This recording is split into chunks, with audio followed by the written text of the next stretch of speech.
South Africa has announced that the temporary fuel subsidy will come to an end in August. The government is removing it while international oil prices remain high and food costs are hitting South Africans hard. And in Zimbabwe, the government continues to try to get a handle on runaway inflation and a depreciating currency. But it seems one effort is now backfiring. You're watching Business Edge on News Central. I'm Tolulope Adelaru Balogun.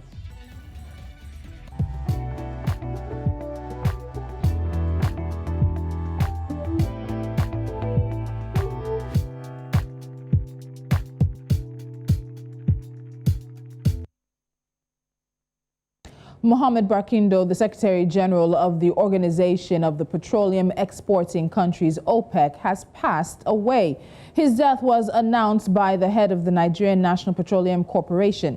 After 6 years in the top position at OPEC, Barkindo, 63, was scheduled to retire at the end of this month. And staying in Nigeria, the government says that Fidelity Bank has taken over the board of the 3 energy distribution companies in Kano, Benin and Kaduna. The Nigerian Electricity Regulatory Commission gave the government's Bureau of Public Enterprises permission to name an interim managing director for the struggling power company following the Asset Management Corporation of Nigeria's acquisition of Ibadan Disco. The government said in a restructuring notice that it was restructuring the management and board of Port Harcourt Disco to forestall the imminent insolvency of the utility. In southern Africa, ESCOM employees who are on strike have given labor unions the go-ahead to accept the power company's offer of a 7% pay rise. This would cost ESCOM an additional 1 billion rand. Now, after a week-long strike, the power company was forced to apply stage 6 load shedding, which caused the worst rolling blackouts the country has ever experienced. An agreement was reached on Tuesday nights with ESCOM by the National Union of Metal Workers of South Africa, the National Union of Mine Workers, as well as Solidarity. Less than a month after announcing it would stop providing bank transfers to Zimbabwe, the international monetary transfer company World Remit has stopped doing business in Uganda. The Bank of Uganda stated in a statement that the company voluntarily stopped operating. The statement informed the public that the closure of World Remit Money Transfer Limited as a business will not have an impact on the World Remit Money remittance product provided by several financial institutions in Uganda that are under financial institution supervision. It urged all customers with outstanding claims for monies given to World Remit to submit those claims with evidence to the Office of the Director, Non-Bank Financial Institutions Department of the Bank of Uganda. After interest rates on the nation's sovereign debts reached new highs of around 17%, the Kenyan Treasury is having trouble finding 240 billion Kenyan shillings from foreign lenders to finance the budget deficits in the current fiscal year. The government of Kenya has been forced to reconsider its plans to issue a new sovereign bond for the fiscal year that ended on June 3rd. That ended on June 30th. Because the yields on the country's outstanding Eurobonds, which are traded on the London and Irish stock exchanges, have increased by an average of 4.4 percentage points since the end of May. In order to finance the 862 billion Kenyan shilling budget deficits in the current fiscal year, the state also plans to borrow up to 280 billion Kenyan shillings from the international debt market. And those are our headlines at this point. A quick time out and we'll get into our first topic for today. You're watching Business Edge. Do stay with us.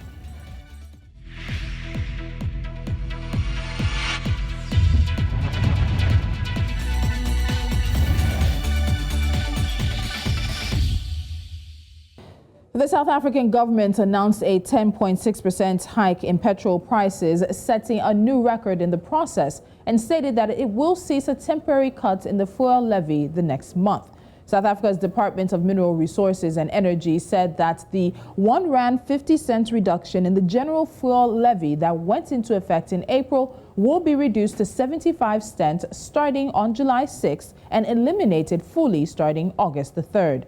The country's economic center, Gauteng province, will see the retail price of 95-octane petrol rise to 26 rand 74 cents as a result of the reduced concession for July and the impact of increasing international fuel cost. Local fuel prices are determined by international oil prices as well as the dollar-rand value, as South Africa buys oil in dollars. While the rand did strengthen from 15 rand 95 cents a dollar to 15 rand 76 cents over the past month, the average Brent crude oil price increased from $115 a barrel to $115.77. And this was due in part to increased fuel demand in China after lockdown measures were dropped, as well as a move by the European Union to partially ban oil imports from Russia by the end of the year. The invasion of Ukraine in February has triggered an oil price shock, and Russia is the world's third largest producer of crude oil, and it has been locked out of Western markets, pushing oil prices higher. Now, joining me from Pretoria, South Africa, is Professor Yannick Rousseau. He's an economist and a professor at Wits Business School. Professor Rousseau, welcome to Business Edge. Thank you for joining me. Good afternoon, and good afternoon to your viewers. So South Africa has now announced that this temporary fuel subsidy will be coming to an end in August. And this is also coming off of the back of the sort of the concessions and the money that was given during the COVID-19 pandemic, and shortly afterward, the grants that were also given. But in terms of the rationale for the subsidy, kindly take us through what the rationale was. Well, in short, what you call a subsidy was actually government reducing its taxes raised on fuel. In South Africa, the government takes R3.93 for every litre, and that levy, or call it fuel tax, was reduced by R1.50 per litre. It will now be phased out. So the reduction in taxes will only be 75 South African cents for July until the beginning of August. And then the reduction in taxes will disappear. And taxes will again be R3.93 per litre. The reason, of course, is that the South African government needs revenue very urgently. South Africa faces the danger of fiscal unsustainability and a fiscal cliff, and the government has run out of its ability to forfeit revenue. So when you look at how much this what we are calling subsidy, but really a reduction, as you said, in the levy on petrol, how much it has cost the South African governments, would you say that that cost has been worth it in terms of that cost, or the cost of these higher international crude oil prices because of certain external shocks not being passed down to the South African consumer? Has it been worth it for the state? Well, in the short run, of course, it meant that consumers enjoyed a lower petrol price, but the government will have to borrow this money that it forfeited. So in the long run, South African taxpayers will have to pay interest on higher borrowing by the South African government. So yes, there was a short-run benefit, but it came at a long-run cost. And the underlying problem is the weakness in the rand, which South Africa can do something about with better economic policies. And then, of course, the crude oil price, which is completely outside the control of anybody in South Africa. Very true. So let's look at this in terms of the socioeconomic case. So when you do point out that eventually South Africans will have to pay back, in a way, this reduction of the levy that was enjoyed for a few months, we're still looking at astronomical unemployment rates for South Africa, the highest globally as well. We're looking at a global economy that some are saying is entering stagflation. We're still looking at currently high international crude oil prices, load shedding as well, even though Eskom is on the way to finalizing a deal with the labor unions, and as well as the state of the South African economy. Is there a socio-economic case for South Africa maybe to extend the reduction in this petrol levy just a few more months to see how things play out because of these external factors, and then also some of the domestic issues as well? I must apologize. My phone started ringing, so if I look funny on the screen, my apology. South Africa is really not in a good position at the moment. Our inflation rate, as you've said, increasing, although our inflation rate is at the moment lower than in developed economies such as the US, the UK, or even in the Eurozone.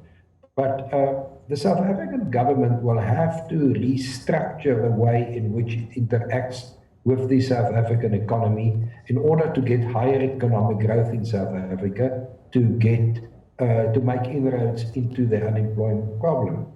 the South African government is running the economy in such a way that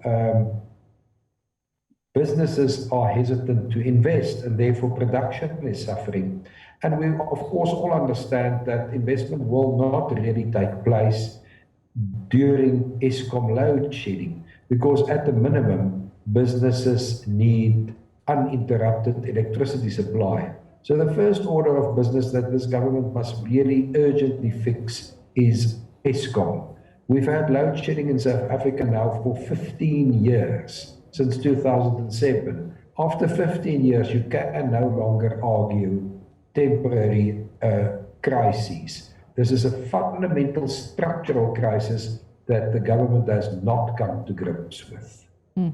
So let's talk about that very briefly. So now we know that the labor unions and Eskom have reached a 7% pay rise agreement, which is going to add 1 billion rand to Eskom's budget or bill, at this point debt, because the company is in some level of debt. When you look at sort of addressing the structural issues of Eskom, which are affecting the South African economy, where does the government really need to take a handle on things? There's been the conversation around, of course, unbundling Eskom against the conversation around unbundling and privatizing the company as well. What needs to be done? Oh, the problem is that our Minister of Mineral and Energy Affairs, Mr. Gwedi Mantashe, is not clear on what will be allowed and what will not be allowed.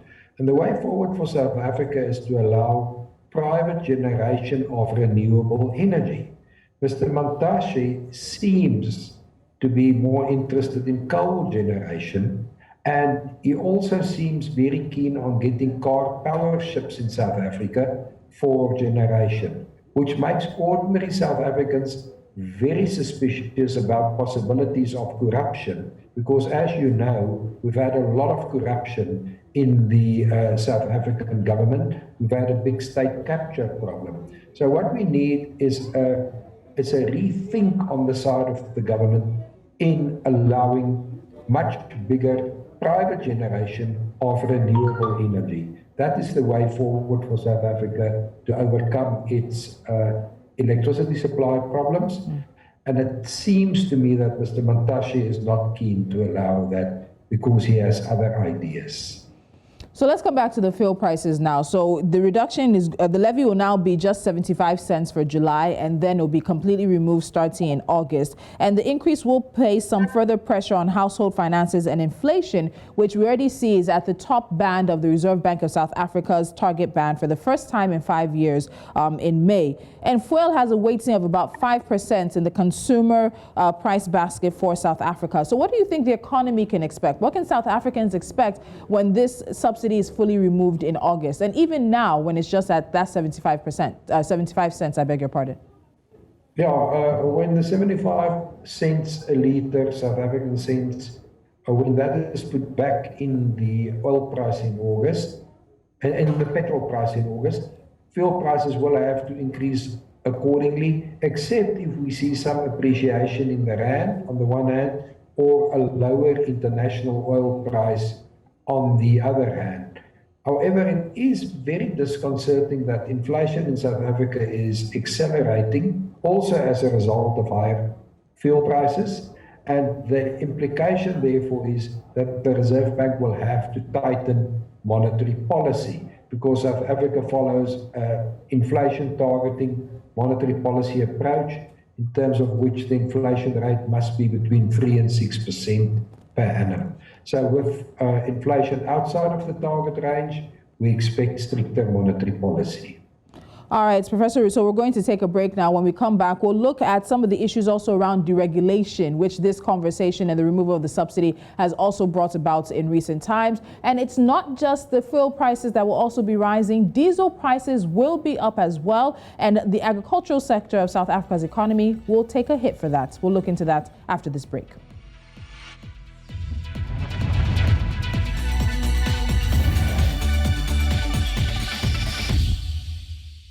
This is Business Edge, and still with me is Professor Yanni Rousseau, economist and professor at Wits Business School, as we look at South Africa finally scaling back its temporary fuel subsidy and, of course, announcing that it will end in the beginning of August. Now, it's not just petrol that will see an increase. The wholesale price of diesel that's used in agriculture and for emergency power generation will rise by as much as R2.31 per liter. So let me bring Professor Rousseau back into this conversation, particularly for the agricultural sector of South Africa's economy.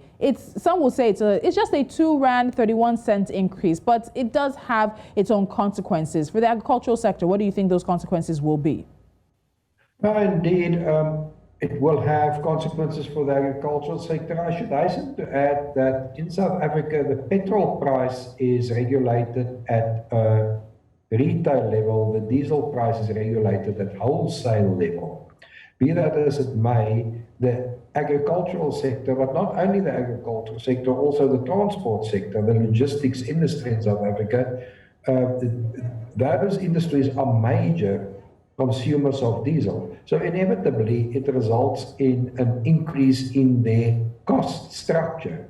And agriculture faces the further challenge of much more expensive inputs in the form of, for instance, fertilizer and chemicals. So unfortunately, this will have a knock-on effect into food prices. And food prices, of course, increasing food prices have a very heavy burden on poor households in South Africa because they spend a large portion of their income on food. So unfortunately, higher food prices are not good news for South African consumers, particularly poor households. So since the beginning of the year, retail petrol prices have increased by 36%. And this has prompted opposition parties as well as labor organizations to push the government to deregulate the price of petrol. Now, petrol is regulated and it changes every month on the first Wednesday, which is why this change is happening today as we speak. Before this particular situation came up, what's been the pace of the conversation around deregulation of the petrol price in South Africa? Well, some people seem to believe that a deregulation of the petrol price will result in a sharp decline in retail petrol prices. Now, the only component that can be deregulated is the margin that accrues to the filling station operators at the moment. And from that margin, these filling station operators pay the salaries of pump attendants. In South Africa, we have pump attendants at our fuel stations. When you stop there, somebody renders a service by filling up your car, and therefore they are employed at filling stations. Now, and there are more than 60,000 of these people. So if you deregulate the petrol price, you will also have to deregulate in terms of the use of pump attendants, and you will have to allow self-service service stations, which are not allowed at the moment. And the risk is that you will increase an already big unemployment problem by 60 to 80,000 additional people. And in my view, South Africa can simply not afford that. And therefore, if petrol price regulation at retail level is the price we have to pay for keeping 60 to 80,000 South Africans in jobs, in my view, that is the right option to choose. And your comments actually do align with Reggie Sibia, who's the CEO of the Fuel Retailers Association recently, and he said that those calling for deregulation of the petrol price in South Africa are actually ignorant. And he said that they think the margin for retailers is a lot to share, but retailers actually need more of a margin to stay in business. So you're saying that at this point, given the unemployment situation in the country and the potential of adding around 80,000 more South Africans to that, it's important that the government continue to regulate this price. Yeah, indeed.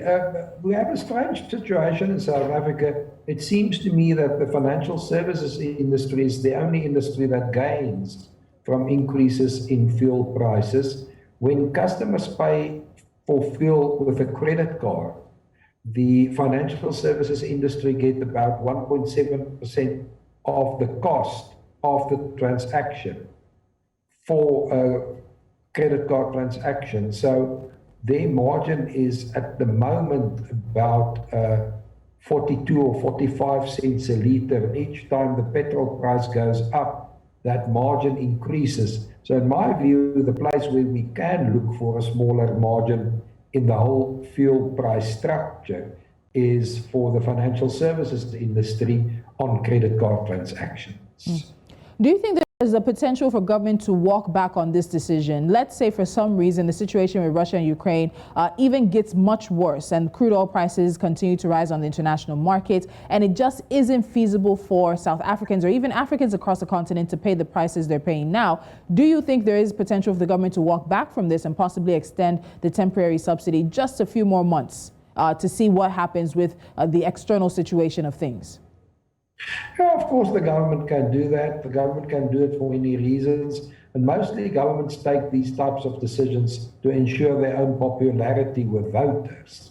So the government can take such a decision. But of course, in South Africa, because this is a component of taxes, this tax, I call it a tax waiver, will have to be approved by Parliament in the end. So although the measure has been introduced, the parliamentary process must follow to allow for the waiver, because the fuel levy is raised in terms of tax legislation. But yes, indeed, the government can decide to extend it, do it again, or even increase it.